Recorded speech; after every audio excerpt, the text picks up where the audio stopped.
আসসালামু আলাইকুম সবাইকে।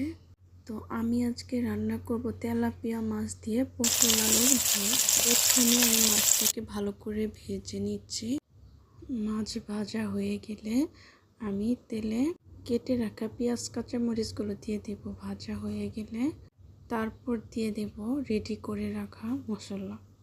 তো মশলা কষানো হয়ে গেলে প্রথমে আলু দিয়ে দিব।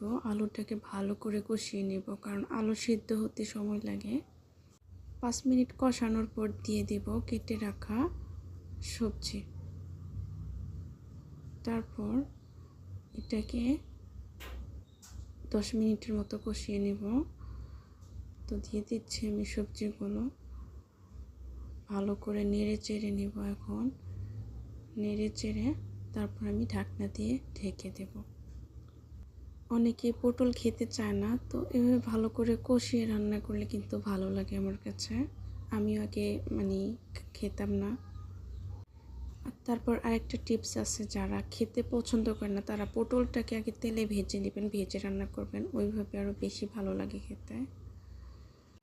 তো এইভাবে 10 মিনিট মতো আমি 2-3 বার ঢেকে ঢেকে আমি নাড়াচাড়া করে নিচ্ছি।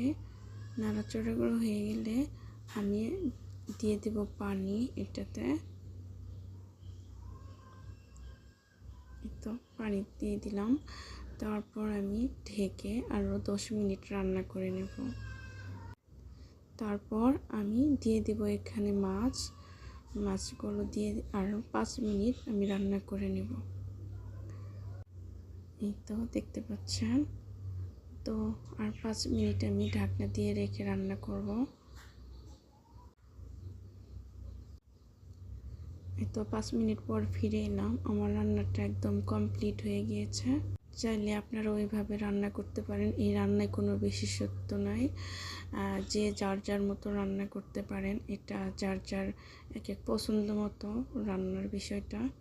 তো আমি আমার মতো করে রান্না করেছি আর কি। তো ভিডিওটি